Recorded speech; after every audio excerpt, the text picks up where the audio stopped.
Movies, l'instant cinéma. On parle du dernier film, encore un film français. Un procès, tiens. Ouais. Je pense qu'il n'est pas encore sorti, il sort la semaine prochaine. Hein. Le procès Goldman.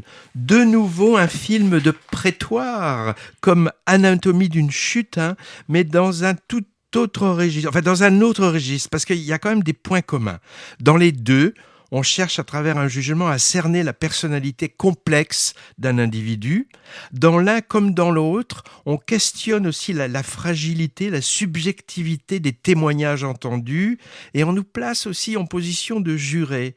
Et il y a aussi un pont entre les deux films par le biais de Arthur Harari, co-scénariste avec Justine Tiré du premier et acteur dans le second. Le réalisateur qui s'appelle Cédric Kahn, il a reconstitué à partir des comptes rendus judiciaires de l'époque le célèbre procès en 75 ou 73, je ne sais plus, d'un braqueur et engagé politique très médiatique, Pierre Goldman, par ailleurs demi-frère de Jean-Jacques. C'était il y a presque 50 ans, moi. Donc j'avais oublié cette histoire qui avait défrayé la chronique judiciaire. Est-ce que j'étais né d'ailleurs ? Oui, je crois bien. Hein. C'était déjà assez vieux déjà. Alors Goldman était accusé d'être impliqué dans un casse où 2 pharmaciennes ont été tuées. Un premier procès l'a condamné à perpétuité, puis le jugement a été cassé pour vice de forme et on assiste ici au deuxième où il reconnaît les braquages à main armée. Mais ni celui-là, et donc les 2 meurtres. Hein. On le voit se défendre bec et ongle, jouer la provocation avec juge et avocat, dont George Kirchman, qui s'arrache les cheveux face à son client qui fait son show.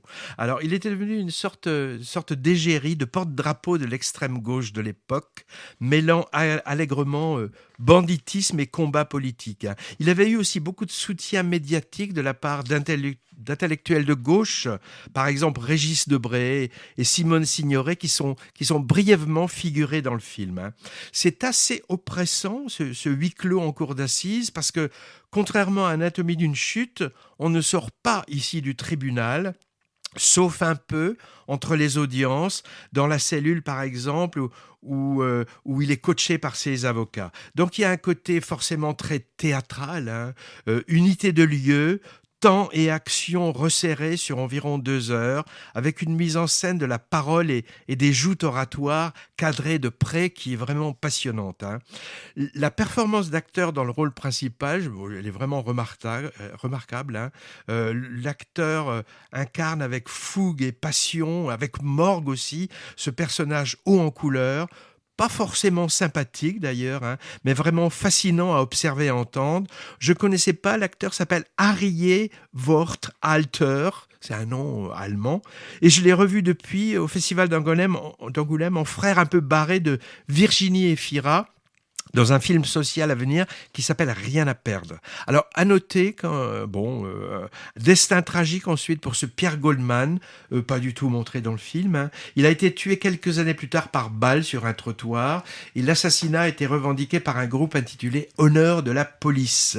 Le procès Goldman, il a fait l'ouverture de la quinzaine des cinéastes à Cannes et il a récolté un prix du jury mérité aux vendanges du 7e art, le festival ciné estival de Pauillac, ouais. Il sort, oui, c'est ça, le 27.